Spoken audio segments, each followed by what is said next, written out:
Assalamualaikum warahmatullahi wabarakatuh. Waalaikumsalam warahmatullahi wabarakatuh. Bismillahirrahmanirrahim. Alhamdulillahi rabbil alamin. Wassalatu wassalamu ala asyrafil mursalin sayyidina wa maulana Muhammad wa ala alihi wa sahbihi ajma'in. Amma ba'd. Yang sama-sama kita hormati Ibu Dekan Fakultas Ilmu Sosial dan Politik UNS, Ibu Profesor Dr. Ismi. Yang saya hormati para wakil dekan, para ketua prodi, sekretaris prodi, yang saya hormati pula para guru besar, ketua senat, seluruh dosen, dan seluruh tenaga kependidikan Fakultas Ilmu Sosial dan Politik UNS, serta keluarga besar yang lain barangkali yang tidak bisa saya sebut satu persatu.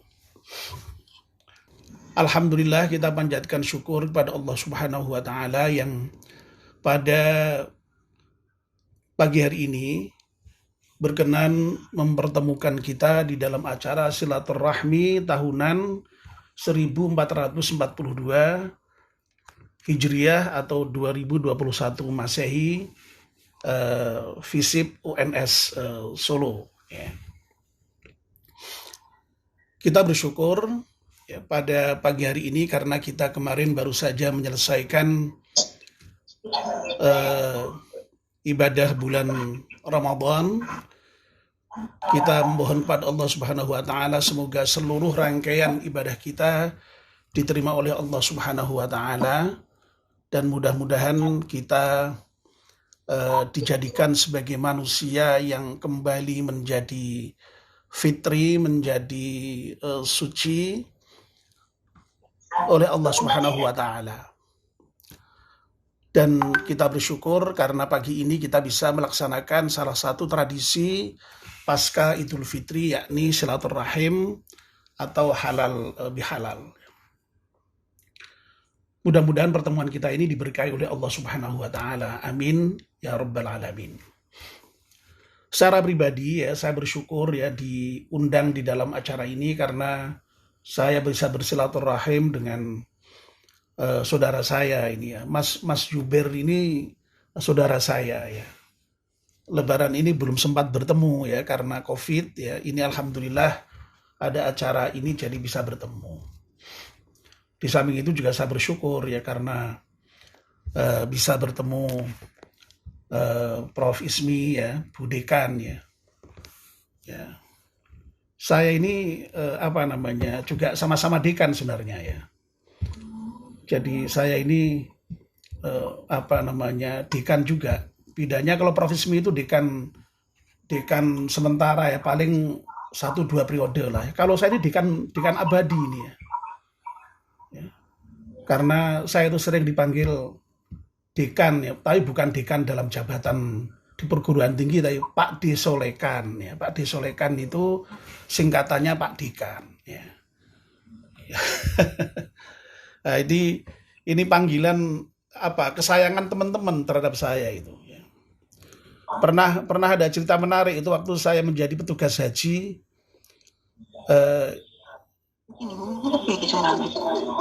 petugas yang menjadi ketua kloter ya, saya kebetulan pembimbing ibadahnya itu bertanya ke saya, Pak Solehan di UIN jabat apa? Wah, saya enggak jabat apa-apa Pak, saya dosen biasa.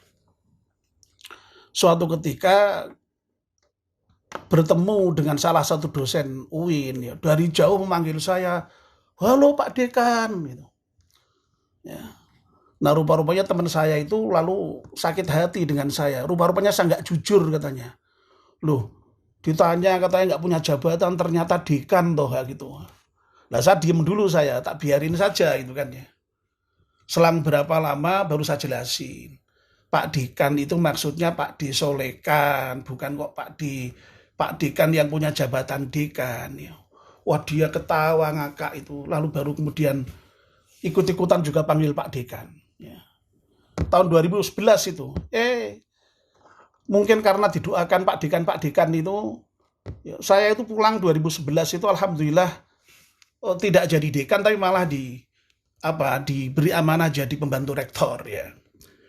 Nah, beberapa tahun yang lalu ya, istri saya jadi dekan ya, sekarang jadi korehannya Bu Ismi karena dekan FISIP ya di UIN ya. Sehingga saya ini sekarang betul-betul jadi Pak Dekan sekarang ya. Karena istri saya jadi dekan itu ya. Kebetulan koleha Prof Ismi ya. Ini sekedar guyon saja, sekedar guyon sebelum memulai ceramah ya. Baik. Baik Bapak-bapak dan Ibu-ibu yang saya hormati ya. Saya diminta judul oleh Mas Juber itu hikmah silaturahim dan halal bihalal di lingkungan kampus ya. Saya kira kita semua sudah tahu ya bahwa yang namanya silaturahim ya, itu dalam bahasa Indonesia, kalau tepatnya dalam bahasa Arab itu yang dalam bahasa itu silaturahmi ya, yang dalam bahasa Arab silaturahim ya. Ya, berasal dari kata rahim ya, rahim ibu itu ya. Nah, artinya itu sebenarnya menyambung persaudaraan ya. Persaudaraan yang semula itu ada hubungan darah karena terikat dengan rahim ibu itu. Tetapi memang dalam perkembangan maknanya silaturahim atau silaturahmi itu kemudian lalu tidak hanya menyambung persaudaraan di antara hubungan darah, tetapi ya hubungan persaudaraan secara lebih luas, baik itu persaudaraan sesama Muslim, ya, sesama bangsa, ya bahkan sesama manusia ya. Makanya kita mengenal lalu kemudian ada persaudaraan sebangsa, persaudaraan sesama manusia itu. Ya. Nah, Nabi kita bahkan dalam salah satu hadis menyatakan ya bahwa yang namanya silaturahim itu sebagai salah satu tanda iman dan tidaknya seseorang. Ya. Nabi kita menyatakan man kana yu'minu billahi wal yaumil akhir falyasil rahimah. Barang siapa yang beriman kepada Allah dan hari akhir, hendaknya dia menyambung persaudaraan. Ya. Dan karena diperintahkan, ya maka tentu saja kalau memutus silaturahim itu sangat dilarang ya. Bahkan sampai dalam hadis dinyatakan tidak akan membau surga itu ya, baunya aja nggak dapat itu ya. Itu saking beratnya ancaman bagi orang yang memutus persaudaraan itu. Ya. Dan banyak sekali ya hadis-hadis lain yang berbicara mengenai fadilah silaturahim atau reward bagi orang yang bersilaturahim. Ya misalnya hadis yang sangat terkenal, ibu-ibu pasti, bapak-bapak pasti kenal itu, pasti tahu itu. Ya, kalau ingin dipanjangkan umurnya dan ingin diluaskan rezekinya, hendaklah bersilaturahim. Ya. Ini luar biasa ya. Reward yang diberikan oleh Nabi kita Muhammad sallallahu alaihi wasallam kepada orang-orang yang bersilaturahim itu. Nah, lalu apa sebenarnya itu? Ya, hakikat dari silaturahim itu sendiri. Ya. Yang menarik, Bapak-bapak dan Ibu-ibu, Nabi kita Muhammad sallallahu alaihi wasallam itu mendefinisikan orang yang bersilaturahim itu bukan kok sekedar orang yang membalas silaturahim orang lain. Ya. Nabi kita menyatakan laisal wasil bil mukafi walakinnal wasil idza qata'at rahimuhu wasalaha. Yang disebut orang yang bersilaturahim itu bukan kok sekedar al mukafi ya, bil mukafi, balas membalas setimpal dengan kebaikan. Kalau orang baik kita baiki, orang datang kita datangi, orang memberi kita beri, tidak seperti itu. Ya.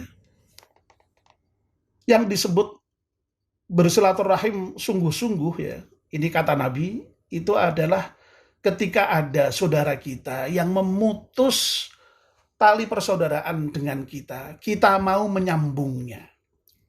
Wah, Masya Allah ya. Ini tuntutan Nabi ini ya, terkait dengan bagaimana yang bisa disebut dengan silaturahim itu. Nah, tentu memang tidak mudah ya, tidak mudah ini ya. Mau menyambung silaturahim kalau ada saudara kita yang memutus tali silaturahim dengan kita. Ya. Ini juga sejalan dengan hadis lain ya, yang merupakan pesan Nabi kepada salah satu sahabat yang bernama Uqbah bin Amir ya. Dalam satu hadis yang diriwayatkan oleh Ahmad Hakim ya. Ya, pesan Nabi kepada Uqbah bin Amir ini ya, ada 3 hal malahan ya. Sil man qata'aka ya. Jadi sambung orang yang memutus persaudaraan dengan Anda. Wa'ti man haramaka, beri orang yang tidak pernah memberi kepadamu.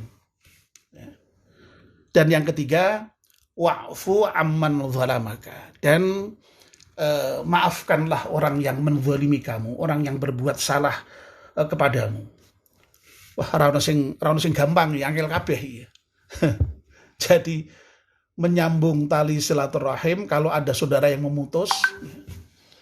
Oh, ini tidak mudah ini ya. Ya, lebih-lebih kalau kita kaitkan dengan itu, ada ungkapan kan di dalam Jawa itu ya, bahasa Jawa itu. Kadang-kadang kita itu Masya Allah ya, kalau sudah konflik itu apa meneh kok ketemu ya, apa meneh kok kemudian nyambung. Wah, selamanya itu biasanya tidak mau ketemu itu. Ya, sampai ada munen-munen dadi godhong ora nyuwek ya, dadi banyu ora nyawuk ya itu ya. Ini kan merupakan bahwa tidak mudah itu untuk menyambung orang yang memutus persaudaraan itu. Demikian pula ya terhadap orang yang tidak mau memberi, biasanya kita itu mau memberi juga malas gitu ya. Ya, kita biasanya itu memberi itu ya kepada orang yang biasa memberi dengan kita ya. Nah ini ya. Nah yang ketiga ya, wa'fu amman zalamaka, memaafkan orang yang menzalimi. Masya Allah, ini juga sulit ini ya. Dan itulah ihsan ya. Ihsan itu berbuat yang terbaik ya. Jadi ihsan itu kan sering didefinisikan ya oleh Nabi kita sebagai salah satu definisinya adalah ketika kita beribadah kepada Allah, hendaknya kita seakan-akan melihat Allah, tapi kalau Allah tidak melihat, kita tidak melihat Allah ya seakan-akan Allah melihat kita. Itu salah satu definisi ihsan. Tapi definisi yang lain itu adalah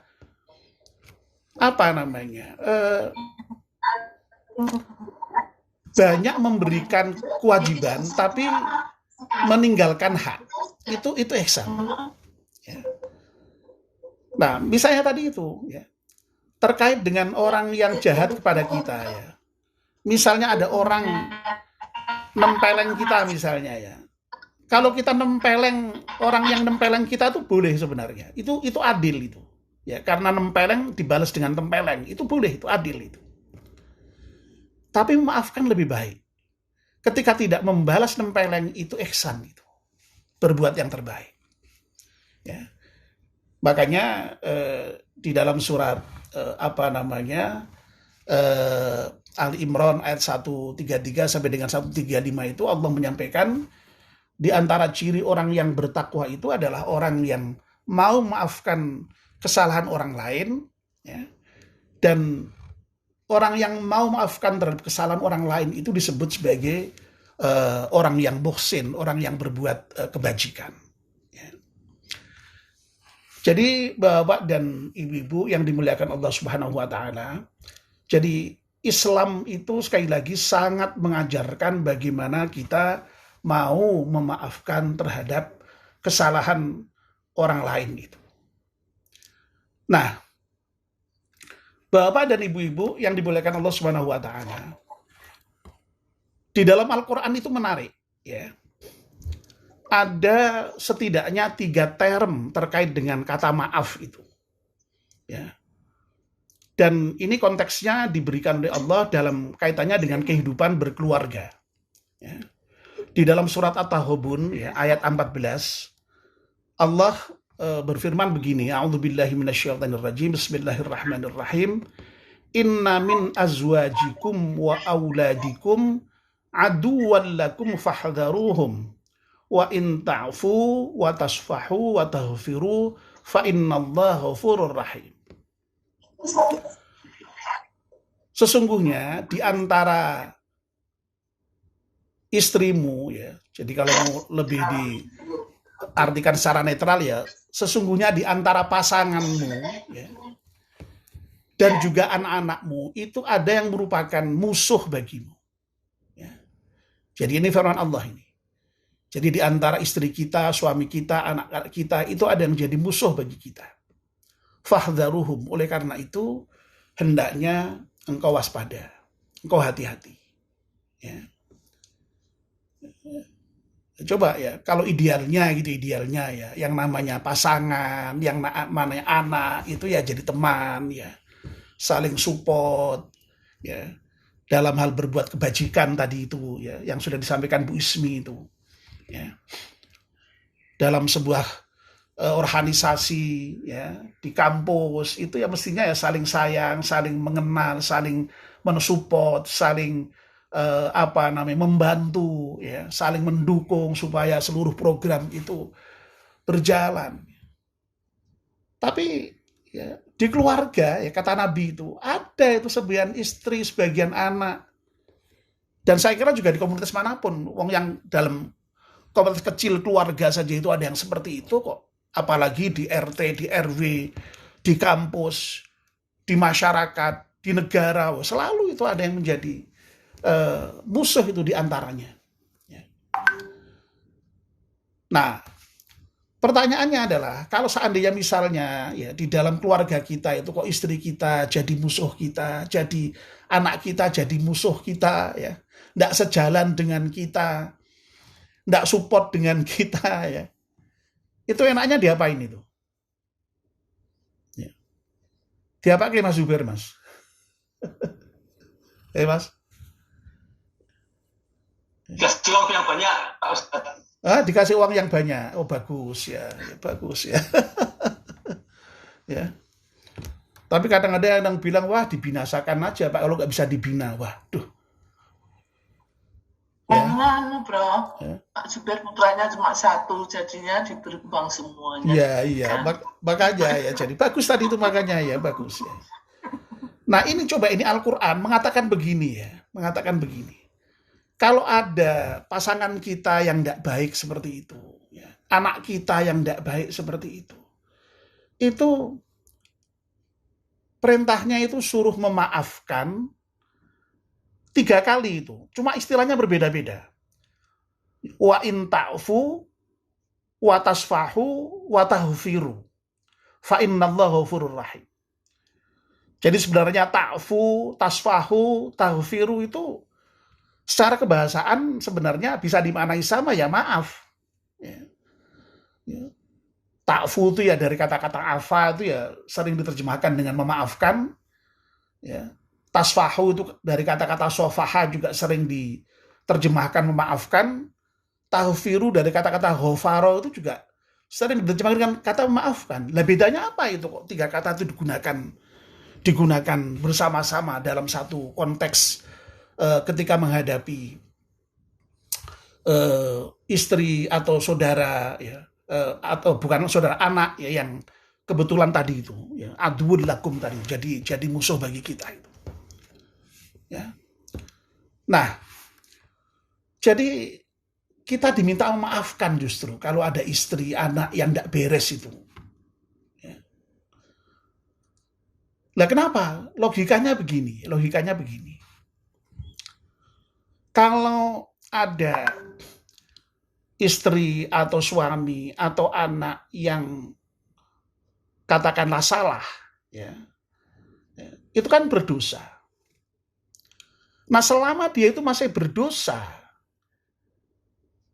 dan kalau itu tidak diberi maaf, ya selamanya akan sulit itu untuk bisa dinasehati, bisa diajak kepada kebaikan, bisa disadarkan. Karena apa? Karena masih memiliki dosa.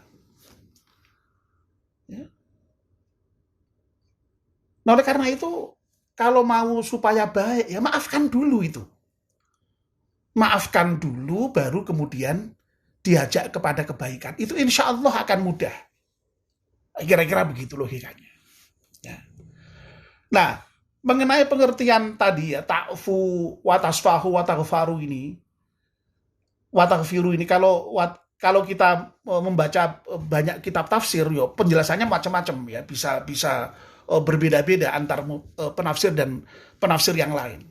Tapi saya ingin menyampaikan salah satu pendapat yang mudah-mudahan mudah bisa difahami. Ya. Dan ini pendapatnya Kiai Said Rozi. Ya. Jadi untuk kali ini saya tidak mengutip kitab, tapi pendapatnya Kiai Said Rozi yang pernah saya dengarkan di kajiannya itu. Ya. Kata ta'fu, memaafkan di sini ini, ya itu, ya memaafkan itu. Memaafkan. Kita tahulah ya, arti memaafkan itu dalam bahasa kita sehari-hari. Nah, kalau tasfahu itu meskipun ya memaafkan, tapi maknanya itu kalau Kiai Said Rozi itu maknanya dengan bertemu. Ya.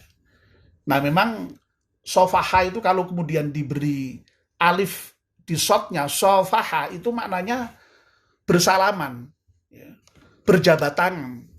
Makanya kita lalu mengatakan bermusafahah itu saling berjabat tangan, itu bertemu itu. Ya. Lah yang tahfiru itu kalau arti sebenarnya menutup atau menyembunyikan, tetapi itu dimaknai dengan melupakan. Ya.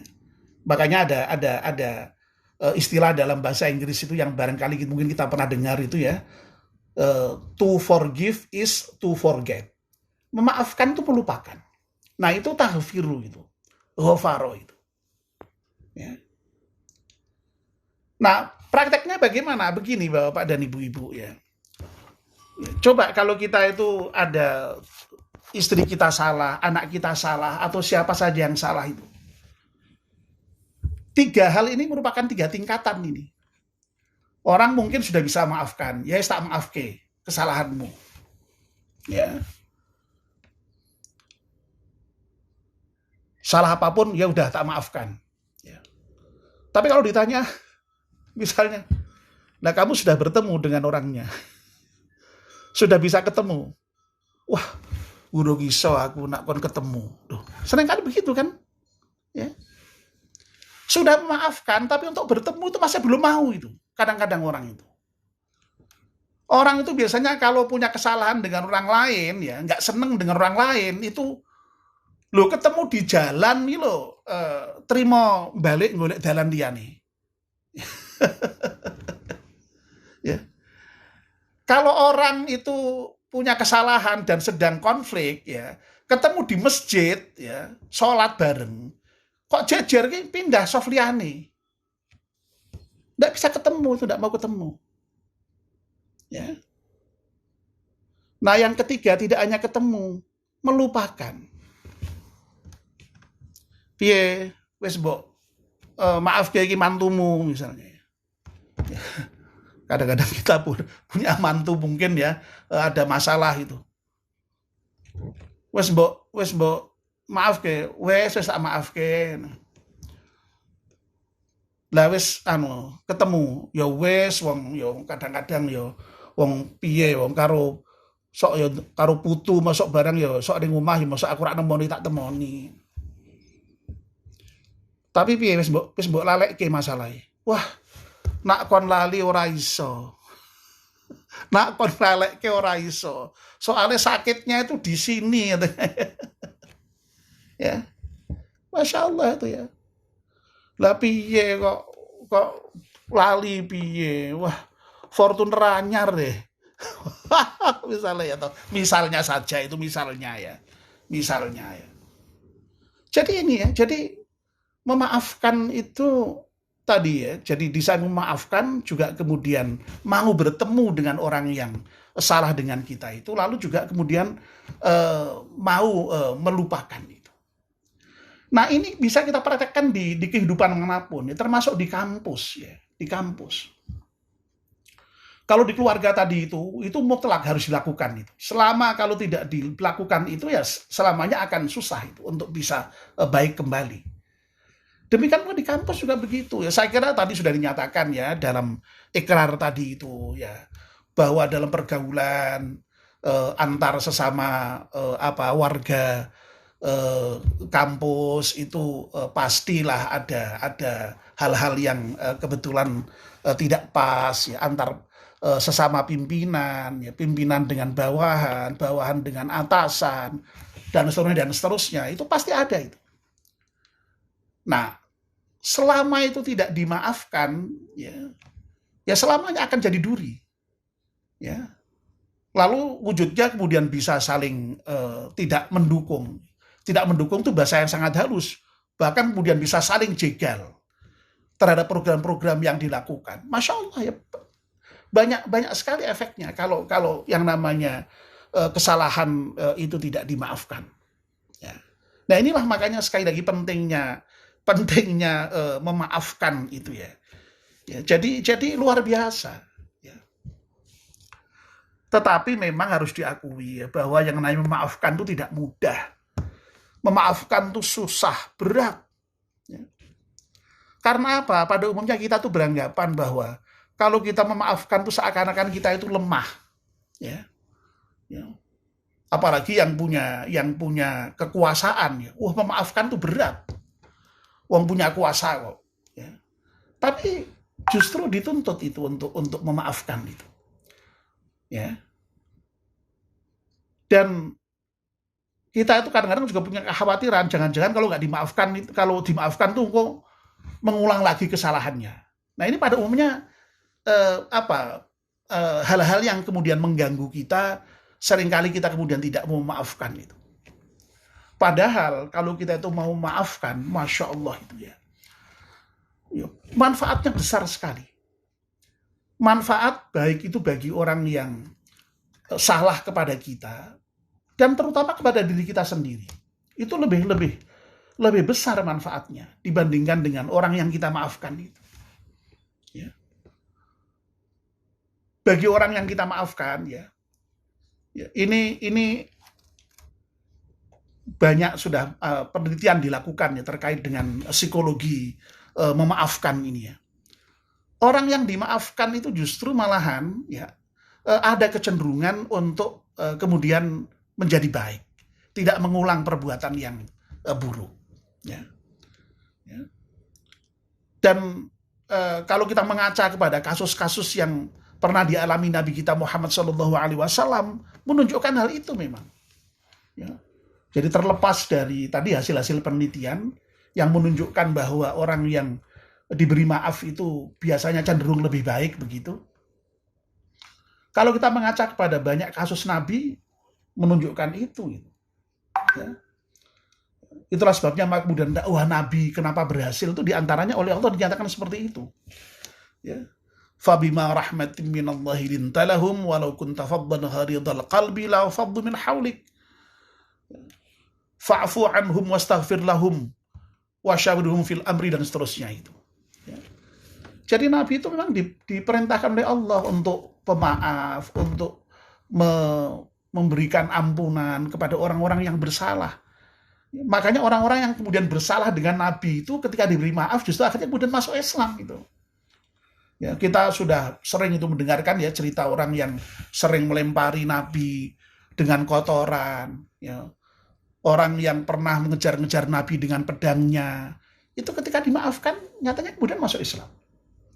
Nah ini banyak kasus yang dialami oleh Nabi kita Muhammad SAW. Nah bagi diri kita sendiri ya, memaafkan itu juga merupakan hal yang luar biasa, bermanfaat. Baik itu jasmani maupun rohani, lahir maupun batin. Banyak itu penelitian-penelitian psikologi yang sudah menghasilkan temuan-temuan penelitian bahwa orang yang bisa menahan marah, lalu kemudian bisa memaafkan, itu menjadi lebih sehat secara jasmani, secara physical, ya. Darahnya lebih lancar, ya, tidak bergumpal-gumpal begitu, ya. Wajahnya ya lebih cerah, tidak mengerut, ya. Macam-macam lah, ya. Jadi saya kira bisa Bapak dan Ibu baca itu hasil-hasil penelitian mengenai orang yang memaafkan itu, ya. Nah, secara rohani juga lebih nyaman hidup kita itu. Secara rohani juga kemudian lalu hidup kita itu menjadi tenang, tentram, ya. Luar biasa, ya, dengan bisa menahan marah dan memaafkan itu. Ya. Dan kalau kita merujuk hadis Nabi, Masya Allah, ya, orang yang memaafkan itu justru bukan kok lalu rendah, enggak. Justru malah orang yang mulia, yang diangkat derajatnya oleh Allah Subhanahu wa Ta'ala. Kita tuh kan kadang-kadang beranggapan kalau kita itu memaafkan itu seakan-akan kita lemah, itu enggak. Justru kita menjadi orang yang mulia. Ya. Oleh karena itu sekali lagi yang dituntut oleh Quran itu orang yang memaafkan. Ya. Jadi ciri orang yang bertakwa itu wal-afina 'anin nas. Orang yang bertakwa itu adalah orang yang mau memaafkan kesalahan orang lain. Luar biasa ini. Ya.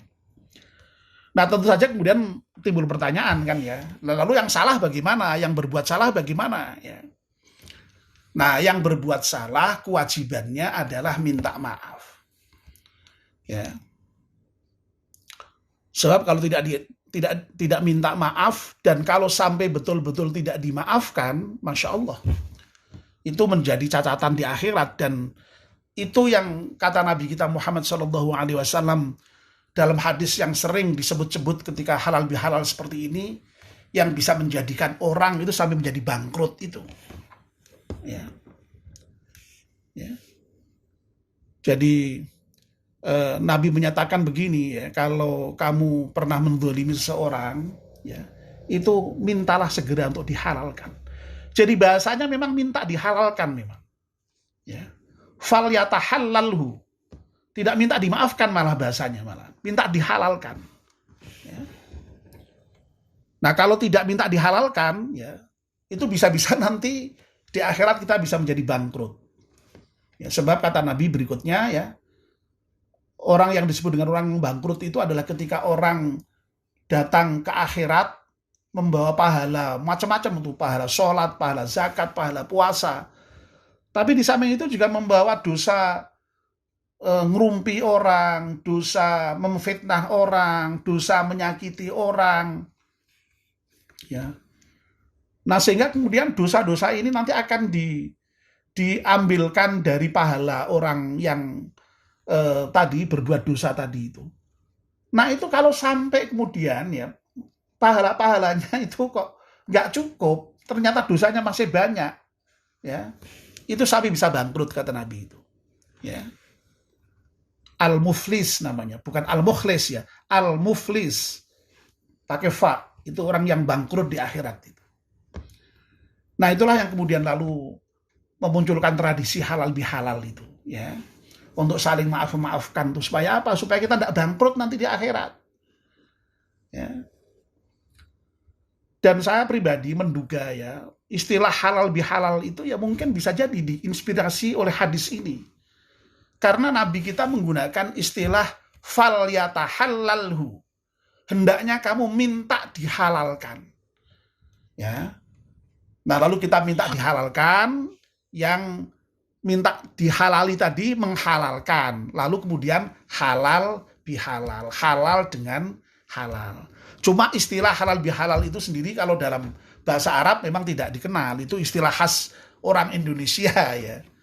Seperti tadi silaturahim tadi itu, ya, silaturahmi tadi itu, ya. Yang masuk di kamus bahasa Indonesia kayaknya silaturahmi, ya. Tapi kalau asli bahasa Arabnya silaturahim, ya. Ya, oke.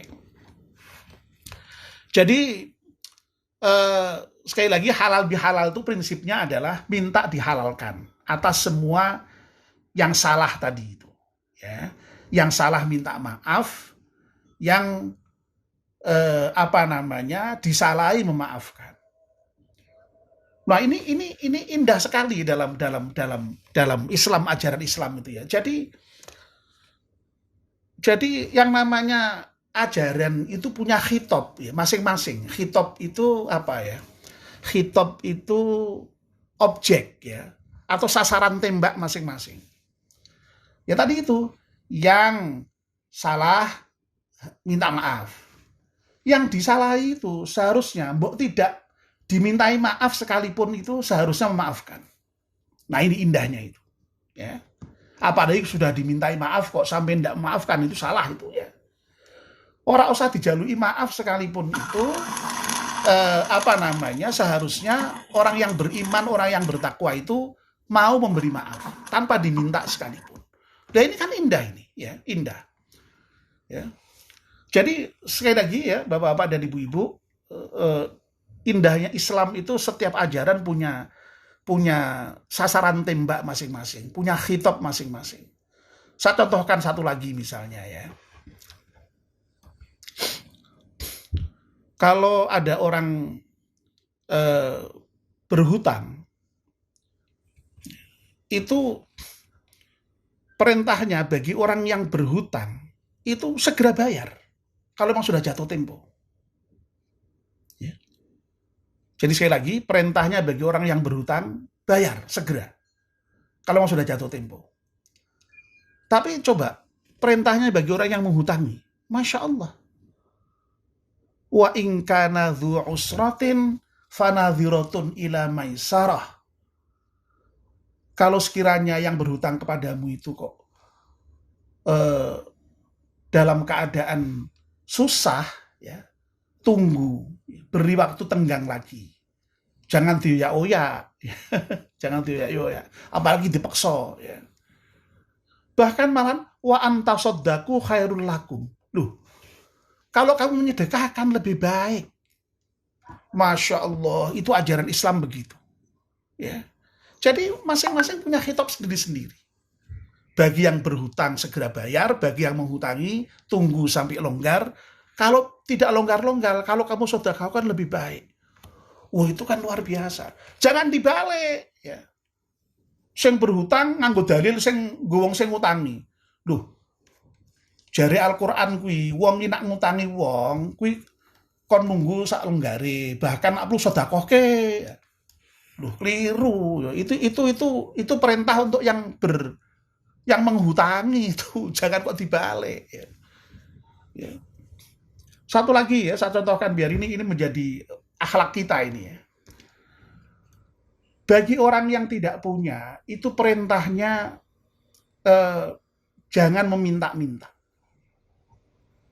Bekerja semampunya. Mencari kayu bakar itu lebih baik daripada meminta-minta. Tapi bagi orang yang diminta, itu perintahnya, kalau ada orang minta, beri. Lu coba itu. Nabi kita itu tidak pernah menolak orang yang meminta kepadanya. Selalu tidak pernah ada orang meminta Nabi kok kemudian pulang dengan tangan kosong, tidak pernah. Loh, ini kan indah ini. Tapi jangan dibalik. Ini masing-masing punya khitab sendiri-sendiri tadi itu. Sasaran tembak sendiri-sendiri. Nah ini Masya Allah. Ini kalau seandainya kehidupan itu bisa seperti ini ya. Wah, itu sangat indah itu. Kalau masing-masing anggota masyarakat, ya, anggota komunitas, anggota keluarga, warga kampus itu lalu kemudian menempatkan diri pada tempatnya yang tepat ya. Lalu kemudian bisa melakukan hubungan saling ya. Ya, kita ini kan memang hubungannya harus saling ya. Saling mengenal, saling memahami, saling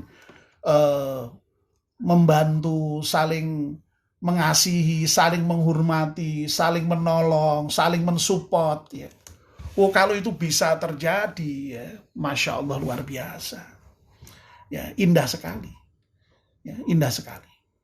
Dan kita jangan membayangkan ya bahwa yang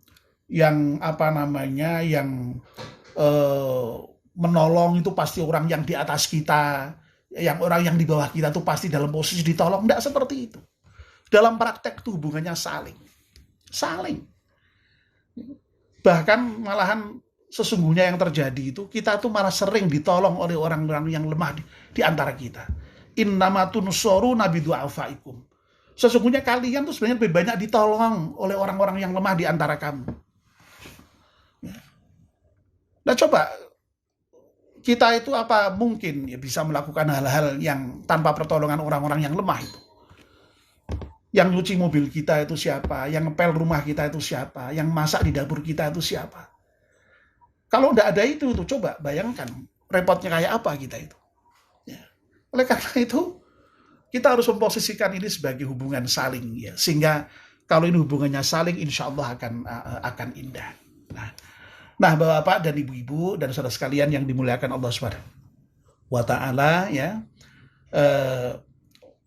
ini yang bisa saya sampaikan ya. Jadi mudah-mudahan yang saya sampaikan ini ada manfaatnya bagi kita semuanya. Ya, mudah-mudahan dengan apa yang saya sampaikan ini, mudah-mudahan kita ya di dalam suasana Idul Fitri ini kemudian betul-betul bisa saling memaafkan, dan ketika sudah saling memaafkan itu kita lalu kemudian tumbuh rasa saling menyayangi ya. Dengan tumbuh rasa saling menyayangi itu kemudian ada rasa saling menghormati, saling mensupport ya, sehingga kemudian seluruh apa yang menjadi program, yang menjadi tujuan dari fakultas FISIP pada khususnya, UNS pada umumnya, bahkan tadi Bu Ismi menyebut ya bangsa pada umumnya lagi itu menjadi lebih baik ke depan ya.